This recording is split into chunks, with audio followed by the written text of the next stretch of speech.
O entrevistado de hoje é o professor Brasílio Salum, que é do Departamento de Sociologia da USP.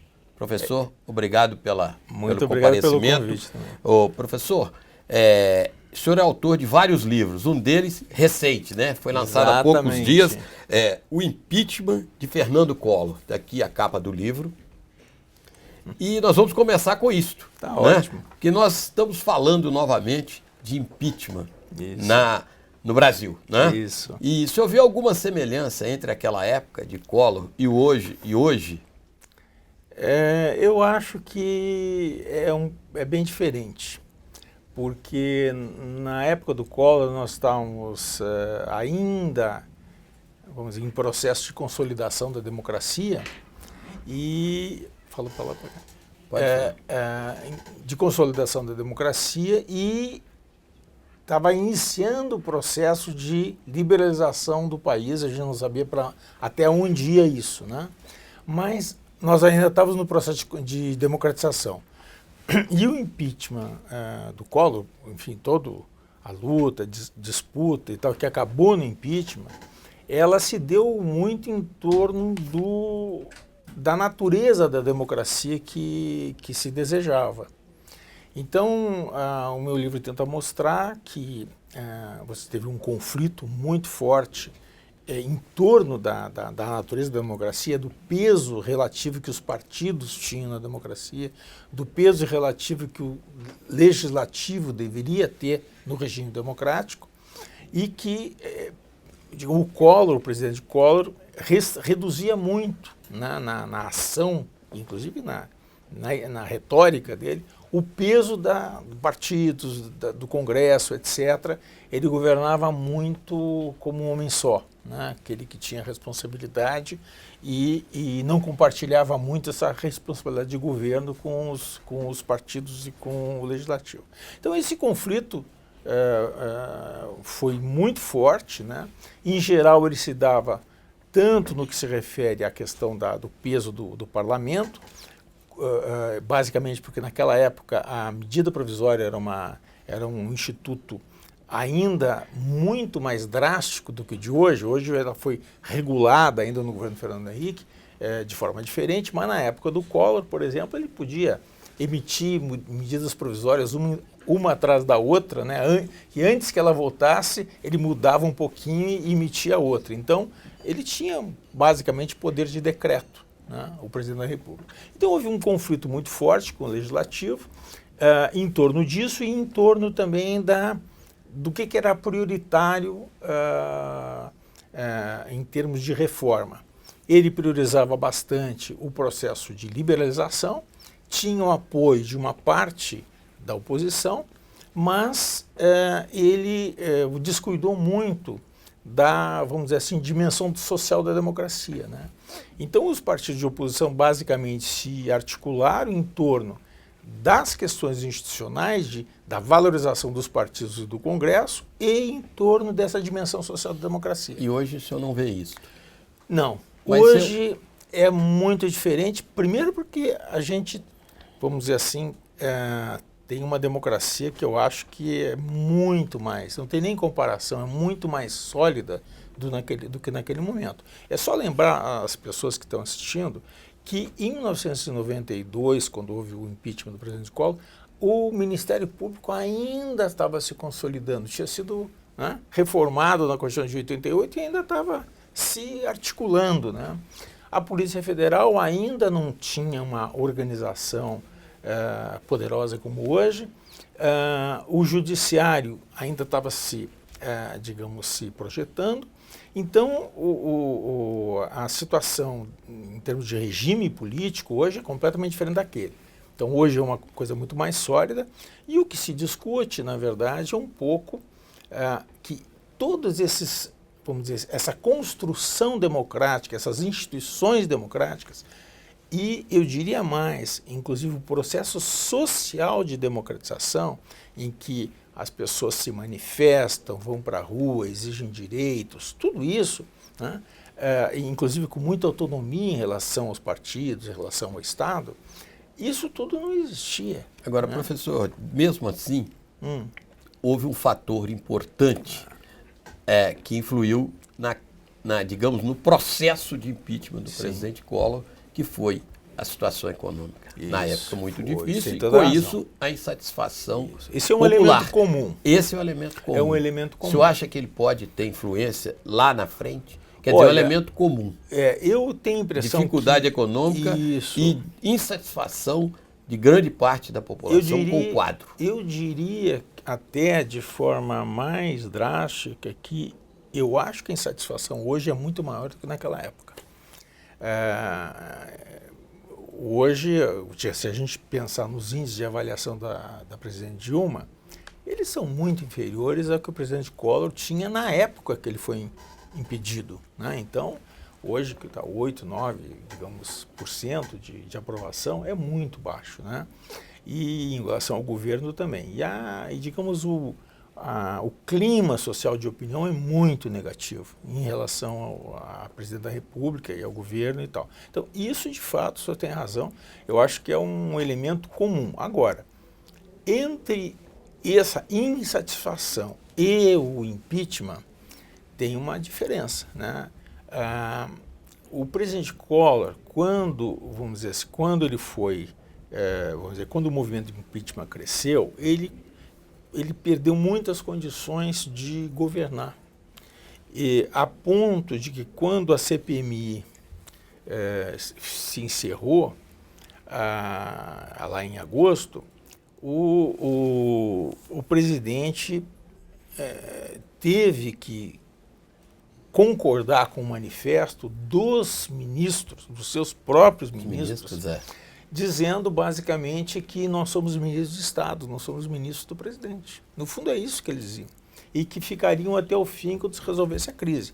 Então, vamos dizer, as condições de governo dele foram se restringindo muito, e embora isso também ocorra hoje, a presidente Dilma está muito enfraquecida enquanto governante, mas ela ainda tem capacidade de fazer coalizão, coisa que o presidente Collor tinha mais dificuldade, de fazer coalizão, na verdade, distribuir recursos e cargos de modo a se defender de qualquer processo de impeachment. Então, ela tem conseguido, pelo menos, se manter a linha d'água, né?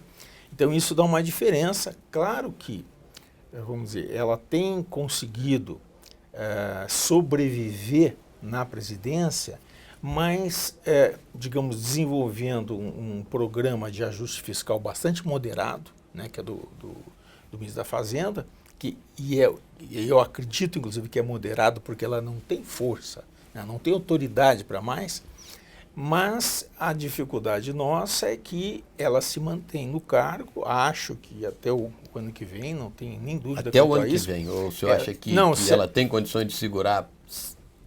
Aí, vamos dizer, a gente precisa ser cauteloso, eu seria cauteloso, porque o ano que vem, ela se mantém certamente até o ano que vem. O grande problema do ponto de vista do país é que, aparentemente, ela terá muita dificuldade de liderar o país numa direção que seja mais relevante para nos tirar do buraco, vamos dizer assim. Ela não tem essa capacidade, não tem política, né? E o ano que vem... E ela tem uns amigos complicados, né? Tem. Mais do que os adversários. Exatamente. Porque ela tem problemas dos adversários, dos pretendentes e dos aliados, entre aspas, né, que dificultam também o governo. Mas eu acho que o ano que vem existe um elemento importante que a gente precisa levar em conta, é que, em primeiro lugar, todos esses processos, digamos, discussões no Tribunal Superior Eleitoral, a comissão lá que vai julgar as contas da presidente, tudo isso aí vão aparecer, vão estar terminando, e com um adicional, vai haver eleições. Eleições que, embora sejam municipais, elas mobilizam bastante os parlamentares, porque alguns deles concorrem a prefeituras, mas outros têm suas bases eleitorais municipais e para manter isso aí, vamos dizer assim, o apoio a um governo muito impopular realmente, eleitoralmente, é muito, muito ruim. Então, eu tenho a impressão que a eleição municipal vai ser uma espécie de aditivo às disputas contra o presidente. Então, mas eu realmente não gostaria de fazer previsões muito além disso, porque eu acho que é muito difícil, né? As coisas podem, nós, por exemplo, estamos pensando quem vai suceder caso o presidente da Câmara, digamos, for obrigado a sair. Que é praticamente quase certo. Então, mas quem vai sucedê-lo? Né? Então a gente tem várias pontas soltas, né, que tornam muito difícil a gente fazer uma previsão muito enfática, né, sobre isso. Mas certamente a gente vai ter dificuldades. Eu acho que, de um lado, os que querem, digamos, destituir a presidência vão ter mais facilidades por causa da eleição municipal. Eu acho que hoje em dia eles contam com um elemento razoavelmente mais sólido do que antes, que é a rejeição das contas pelo Tribunal de Contas da União. Mas, por outro lado, vamos dizer assim, a presidente pode eventualmente mostrar algum tipo de recuperação que a gente não consegue, eu não consigo vislumbrar. Mas os processos políticos são muito abertos, né, em relação a isso. Agora, professor Braulio, o senhor não quer arriscar nenhum palpite mais de longo prazo, mas fato é fato. A única coisa que parece que todo mundo concorda é o seguinte: ficar como está, não está. Ou seja, o governo não sendo conduzido.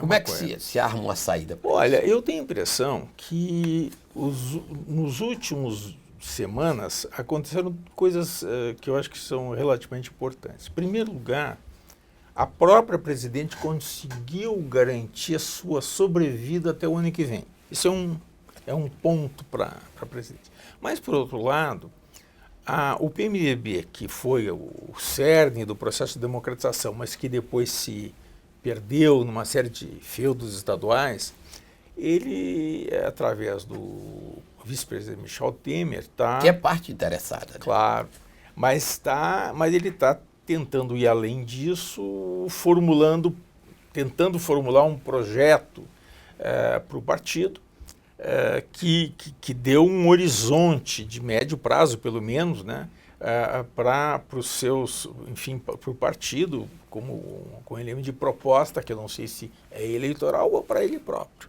Porque ele está produzindo um documento que ele tenta tornar documento do partido, e esse documento serve para tudo, serve para ele, se ele assumir a presidência agora ainda nesse mandato, ou serve para a eleição futura. Mas o documento é antigoverno. Certamente. E o antigoverno Dilma. Isso.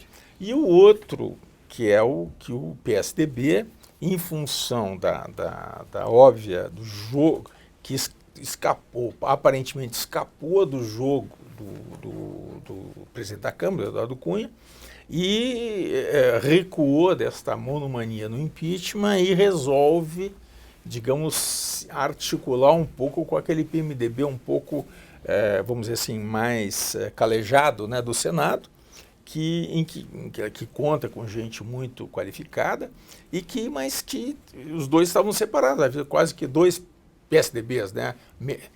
25%, metade da Câmara de um jeito, metade do outro, o Senado do outro jeito. Agora, aparentemente, o presidente do partido reconhece que essa situação está insustentável e tenta ele rearticular o partido e produzir um documento, etc.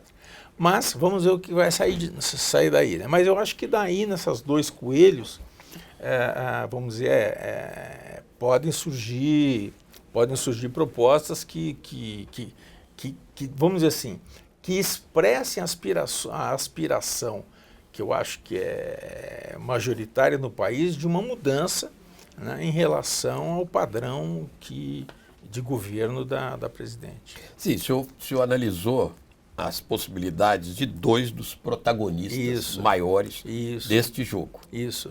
O quarto é a presidente da República. Estou falando de um outro lado, que foi um oposicionista, que é o PSDB, e um dos amigos complicados que se refere ao PMDB. Mas há um amigo complicado, que é o PT e o ex-presidente Lula. Eles? O PT, eu acho que está numa situação complicadíssima, porque, vamos dizer assim, os documentos que saíram do PT são documentos que, um deles, que é da Fundação Perseu Abramo, como que reitera o o primeiro mandato da presidente. Então, não oferece muito, né? Repetiu que já não deu certo. Repetiu que não deu certo. Segundo, eu fiquei muito mal impressionado com um documento que circulou a partir algumas lideranças do PT e presidente e tal, e desenvolvimentistas do Rio de Janeiro, criticando uma proposta de emenda, basicamente de reforma da lei de responsabilidade fiscal, que tenta tornar a lei mais, vamos dizer, mais limitadora dos voluntarismos da presidente, né, ou do presidente da República, qualquer que ele seja. Então, houve um especial manifesto contra um projeto que eu acho razoabilíssimo, que o Serra está apresentando lá no Senado.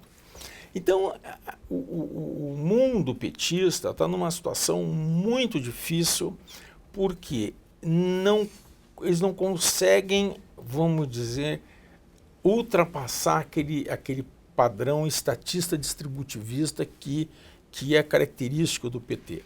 Então, vamos dizer assim, a presidência, quais foram os grandes problemas da presidente? Tinha uma espécie de aposta no intervencionismo estatal demasiado, que não leva em conta um dinamismo de mercado. Então, esse tipo de intervencionismo na Petrobras, no setor elétrico, enfim, todas essas várias intervenções, vamos dizer assim, fazem do Estado uma espécie de instrumento do voluntarismo presidencial. E isso não é mais possível hoje, foi possível no passado, né? Mas é bom a gente pensar com uma certa restrição, porque o Geisel teve um sucesso relativo, né?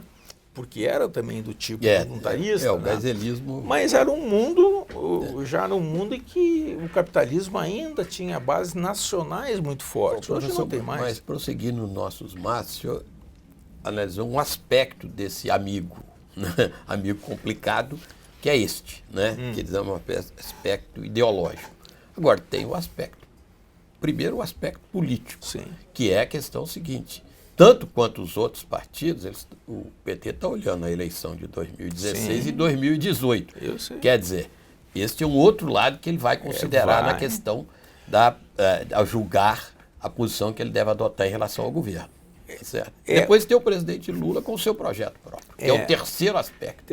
Bom, essa situação é complicada porque o presidente Lula está muito acossado, né, pela Lava Jato. Então isso torna a situação dele realmente complicada do ponto de vista dele enquanto líder, né, porque ele o tempo inteiro tem que lidar não só com as dificuldades do presente, da política, mas com, digamos, com os petardos que vêm lá digamos, de Curitiba, vamos dizer assim, da Lava Jato. Agora, ele, eu suspeito que ele tem uma espécie de, está revivendo, as propostas que tem feito são propostas que são um pouco descoladas da situação. Veja, vamos colocar o nosso ex-presidente do Banco Central no lugar do ministro da Fazenda atual. Bom, qual é o sentido disso exatamente, né? Será que eles são tão diferentes entre si? Isso aí não parece, né? Não parece. Não parece, né? Hoje, aliás, tem o Serra lá hoje se manifesta lá contrariamente ao Meirelles, mas isso não importa. O que importa é que não se vê muito. Eu tenho a impressão que ele não se deu conta, o presidente Lula, de que a situação atual, vamos dizer, no qual está trabalhando o governo, é muito distinta da situação em que ele governou. ele governou no paraíso, né? E hoje, infelizmente, a gente não está no paraíso. E isso que nós não temos discutido as coisas mais fundas que nos afetam, os problemas mais complicados que nos afetam. Veja, os economistas, alguns economistas, digamos, de inclinação liberal, têm chamado a atenção para essa desproporção entre gastos sociais e produto, né? O Mansueto, eles têm feito isso de forma muito contundente, mas isso é uma parte da questão. Se a gente pensar a coisa de mais longo prazo e observar o mundo digamos, de um ângulo mais amplo, a gente vai ver que nós, Brasil, né, a sociedade brasileira, estamos rumando para a periferia do mundo. Veja, se a gente pegar 1930, o Brasil tinha 24%, a renda per capita, o produto per capita brasileiro era 24% do produto per capita dos países dos 12 da Europa Ocidental. Saímos em 1930 de 24, fomos para 41 em 1980. Então o nosso estilo nacional desenvolvimentista, aquela estatismo, tudo aquilo funcionou do ponto de vista do crescimento. A partir de 80, se a gente comparar 80 com 2010, quer dizer, não entra ainda do governo Dilma, nós fomos de novo de 41 para 31. Quer dizer, então nós regredimos no que se refere a, vamos dizer, aqueles países mais ricos do planeta. Então nós temos que virar isso aí, mudar a nossa perspectiva de gestão, inclusive econômica. A gente precisa escolher onde que a gente vai ser bom, quem estimular a inovação, competir internacionalmente. Não é que não se deva ter Estado, o Estado é necessário, porque inclusive os americanos usam muito o Estado, o estímulo à inovação, isso aí nos Estados Unidos foi e continua sendo comum, né? Que se não é o governo propriamente dito, os militares fazem isso, estimulam a inovação à beça. Então nós temos que fazer também, mas nós temos que pensar que o Brasil hoje não pode se funcionar como um país capitalista fechado, como até os 80, né? Em que a gente queria importar toda a indústria que existente do mundo, né? E montar o nosso próprio sistema capitalista nacional. Fizemos isso, mas hoje não é mais possível. Então a gente tem que avançar e competir internacionalmente. E isso que eu acho que está... Quer dizer, a gestão econômica tem que pensar nesses termos, em termos de expansão internacional para a gente sair dessa situação, vamos dizer assim, meio lamentável que a gente está. E olhando a situação lamentável que a gente está, né, que ninguém tem dúvida, olhando essas dúvidas todas que existem, tantas possibilidades, tantas hipóteses, etc. Eu pergunto o seguinte, Marcílio, você vê a chance de a saída vir por um grande acordo nacional? Eu acho essa perspectiva? Eu acho muito difícil. Eu acho que talvez em torno do presidente Temer, do vice-presidente, e em situações, depende se o presidente renunciar, eu acho que não vai, mas, enfim, poderia eventualmente articular algo no qual o PT não fosse completamente excluído, né?